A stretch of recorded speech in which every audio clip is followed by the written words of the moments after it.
क्यों ऐसा होता है कि दिन रात पढ़ने के बाद भी जब सबसे जरूरी टाइम आता है याद करने का तो वो चीज आपके दिमाग से एकदम गायब हो जाती है। वहीं जापानीज स्टूडेंट्स 2000 से भी ज्यादा कांजी कैरेक्टर्स जिंदगी भर याद रखते हैं। वेल, ऐसा नहीं है कि वो आपसे ज्यादा स्मार्ट है, उन्होंने बस इस फॉरगेटिंग कर्व की प्रॉब्लम को सॉल्व करना सीख लिया है। एक रिसर्च के अकॉर्डिंग ब्रेन की एक नेचुरल वायरिंग होती है जिससे वो याद करी हुई नई चीजें 24 घंटे में ही धीरे धीरे डिलीट कर देता है। लेकिन 5 अल्टीमेट हैक से जापानीज स्टूडेंट्स ने ब्रेन के इस वायरिंग को हैक कर लिया है और वही 5 हैक्स हम आपको देने वाले हैं।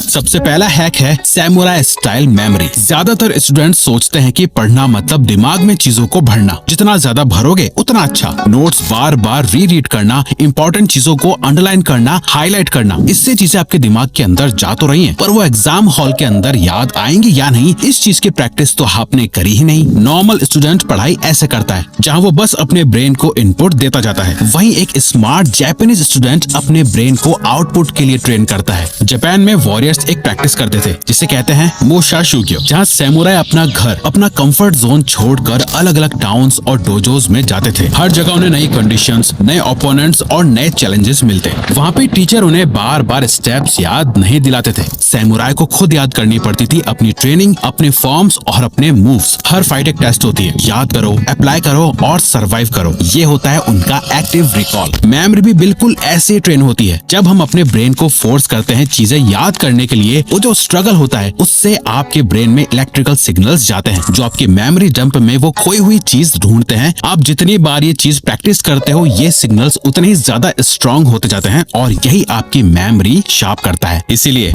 बुक बंद करो, एक खाली पेज लो और लिखो जो याद है, या दोस्त के साथ क्विज खेलो। हो सकता है शुरुआत में इरिटेटिंग लगे, फ्रस्ट्रेशन हो कि कुछ याद ही नहीं आ रहा, पर यही सबसे पावरफुल ट्रेनिंग है। साइंस भी यही कहती है, हर बार जब हम स्ट्रगल करके कुछ रिकॉल करते हैं, हमारा ब्रेन उस मेमोरी को और गहरा कर देता है। और यही फर्क है एक नॉर्मल स्टूडेंट और जापानीज स्टूडेंट में। यहाँ याद करना सिखाते हैं, वहाँ याद करा हुआ यूज कैसे करना है ये सिखाते हैं। पर क्या करें जब याद करने के लिए चीजें बहुत ज्यादा हो? उसके लिए यूज करो कुमोन मेथड। ये मेथड दुनिया भर में इतना फेमस है कि अब तो इंडिया में भी कुमोन सेंटर्स खुल गए हैं। इसका एक सिंपल सा फंडा है, एकदम छोटे मैनेजेबल स्टेप्स में सीखना। मतलब एक ही बार में 10 चैप्टर दिमाग में डालने की कोशिश मत करो, बल्कि एक बार में एक चैप्टर के एक टॉपिक को मास्टर करने पे फोकस करो। कुमोन में स्टूडेंट्स को एकदम बेसिक लेवल से शुरू करवाया जाता है, चाहे वो उनकी एक्चुअल क्लास से नीचे ही क्यों ना हो, और फिर धीरे धीरे उनके दिमाग को चैलेंज दिया जाता है, बस इतना ही जितना वो हैंडल कर सके। एक दिन थोड़ा, अगले दिन उससे थोड़ा ज्यादा। इससे होता यह है कि उनका दिमाग ओवरलोड नहीं होता, बर्नआउट नहीं होता, और जो कॉन्सेप्ट सीखा वो लाइफ टाइम के लिए चिपक जाता है। यही रीजन है कि कुमोन से सीखे हुए स्टूडेंट्स में रिटेंशन और अंडरस्टैंडिंग दोनों हाई होती है। और सोचो, अगर आप अपने स्टडी रूटीन में कुमोन अप्रोच लगा दो, एक दिन सिर्फ 1 या 2 पेज नोट्स रिवाइज करो, उसमें से एक कॉन्सेप्ट रिकॉल करो और अगले दिन उसके ऊपर बिल्ड करो। धीरे धीरे पूरा चैप्टर अपने आप याद हो जाएगा बिना स्ट्रेस के। जेम्स क्लियर एटॉमिक हैबिट्स में भी कहते हैं 1% की डेली इंप्रूवमेंट 1 साल में 37x इंप्रूवमेंट बन जाती है। कुमोन मेथड भी वही करता है, आपके छोटे छोटे विंस को एक बड़ी विक्ट्री बना देता है। देखो, आप चाहो तो आज ही पूरा एक चैप्टर पढ़ के फिनिश कर सकते हो, पर कल आपको याद रहेगा या नहीं इसकी कोई गारंटी नहीं। इसीलिए थोड़ा सा पेशेंस रखो, हर उस चैप्टर को उसके टॉपिक्स में डिवाइड करो और हर दिन बस एक टॉपिक पे फोकस करो। चैप्टर को खत्म करने में हो सकता है एक दिन की जगह पूरा हफ्ता निकल जाए, पर इस पूरे हफ्ते में जो आप याद रखोगे वो आपको सालों साल याद रहेगा। इसी टेक्निक से जापानीज स्टूडेंट्स 2000 से भी ज्यादा कांजी कैरेक्टर्स याद रख पाते हैं, क्योंकि उन्होंने इन्हें सीखने में कई साल लगा दिए हैं। अब मान लो आपने एक कॉन्सेप्ट याद कर लिया, कुमोन स्टाइल में छोटे स्टेप्स में सीख भी लिया, लेकिन प्रॉब्लम यह है कि अगर आप उसे दोबारा टच ही नहीं करोगे तो ब्रेन उसे धीरे धीरे आपकी मेमोरी से फेड कर देगा। जापानीज स्टूडेंट्स इसे टैकल करते हैं एक तरीके से जो बिल्कुल गार्डनिंग जैसा है, इसीलिए इस हैक का नाम है द गार्डनिंग टेक्निक। जैसे एक पौधे को एक ही बार में 1 बाल्टी भर के पानी दे दोगे तो उससे वो ग्रो नहीं करेगा, उसे बस हर 2-3 दिन में थोड़ा थोड़ा पानी चाहिए। वैसे ही मेमोरी को छोटे छोटे रिमाइंडर्स चाहिए, इसे कहते हैं स्पेस्ड रेपिटेशन। मतलब जो पढ़ा उसे रिवाइज करो 1 दिन बाद, फिर 3 दिन बाद, फिर 1 हफ्ते बाद और फिर 1 महीने बाद। हर बार जब आप टाइम गैप के साथ चीजें रिकॉल करते हो तो वो मेमोरी और गहरी होती जाती है, जिससे भुलाना और मुश्किल हो जाता है। आज से एक सिंपल स्पेस रेपिटेशन शेड्यूल बनाओ। फॉर एग्जाम्पल, जो आपने आज पढ़ा हो उसे कल रात 5 मिनट में रिकॉल करो, फिर 3 दिन बाद दोबारा एक पेज नोट्स बनवा के रिव्यू करो और एक हफ्ते बाद एक क्विक टेस्ट ले लो। इससे आपका सिलेबस एक बार पढ़ी हुई चीज से डबल ट्रिपल स्ट्रॉन्ग हो जाएगा। रिसर्च भी यही कहती है, जब रिकॉल को टाइम गैप के साथ रिपीट करा जाता है तो फॉरगेटिंग कर्व स्लो हो जाता है और मेमोरी की लाइफ स्पैन मल्टीप्लाई हो जाती है। और देखो, बात सिर्फ एक सब्जेक्ट या सिर्फ किसी एक स्किल को मास्टर करने की नहीं है। आपको कई बार एक सब्जेक्ट से दूसरे सब्जेक्ट पे स्विच भी करना पड़ता है और इसे करने का एक स्मार्ट तरीका है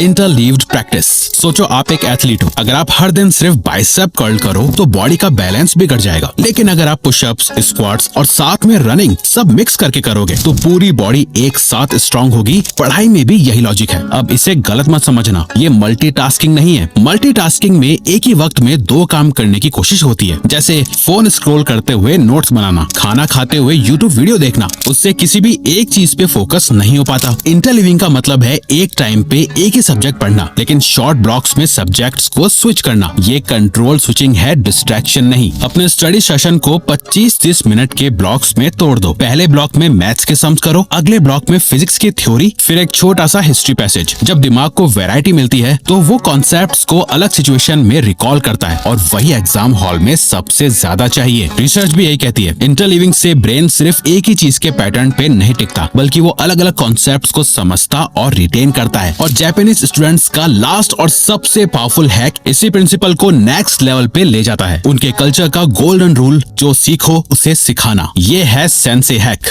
the sensei hack. Japanese culture में एक चीज बहुत पावरफुल है, सेंसे ट्रेडिशन। मतलब जो सीखता है वो आगे सिखाता भी है। ये सिर्फ रिस्पेक्ट के लिए नहीं बल्कि एक लर्निंग हैक है, क्योंकि जब हम किसी और को सिखाते हैं हमारी अपनी अंडरस्टैंडिंग डबल स्ट्रॉन्ग हो जाती है। सोचो, जब टीचर क्लास में एक फॉर्मूला समझाते हैं, उन्होंने बस रट्टा नहीं मारा होता, उन्होंने इस फॉर्मूला को इतनी बार एक्सप्लेन करा है कि वो उनके लिए सेकंड नेचर बन जाता है। इसी वजह से टीचर से पूछा गया सवाल वो तुरंत रिकॉल कर लेता है। इनफैक्ट पढ़ा पढ़ा के टीचर को पूरी की पूरी बुक याद हो जाती है। साइंस भी यही कहती है, इसे द प्रोटेजे इफेक्ट बोलते हैं। मतलब जब हम अज्यूम करते हैं कि हमें किसी और को सिखाना है तो हम नेचुरली बेटर प्रिपेयर करते हैं, कॉन्सेप्ट्स को सिंपल लैंग्वेज में तोड़कर समझते हैं और वो हमारे दिमाग में चिपक जाता है। आज से एक छोटा सेंसे रिचुअल शुरू करो। जो पढ़ा उसे एक दोस्त को एक्सप्लेन करो या अपनी खुद की रिकॉर्डिंग बनाओ जैसे आप क्लास ले रहे हो। अगर कोई सुनने वाला नहीं है तो खुद को ही मिरर के सामने पढ़ा दो। आप देखोगे कि एक्सप्लेनेशन के दौरान जो चीजें अटक गई वही आपको दोबारा रिवाइज करनी है। जापानीज स्टूडेंट्स इसी प्रिंसिपल को अपने ग्रुप्स में यूज करते हैं। हर कोई थोड़ा थोड़ा हिस्सा समझाता है और उस प्रोसेस में सबकी मेमोरी लॉक हो जाती है। और यही रीजन है कि वो सिर्फ पढ़ते नहीं बल्कि याद भी रखते हैं लाइफ टाइम के लिए। लेकिन एक सबसे इम्पोर्टेंट बात आती है कि एज ए स्टूडेंट हमेशा कंसिस्टेंट और डिसिप्लिन रहा जाए, बिना एक भी दिन प्रोक्रेस्टिनेट किए, अपने माइंड को स्ट्रांग रखते हुए, ताकि आप अपने गोल को डेफिनेटली अचीव कर पाओ। देखो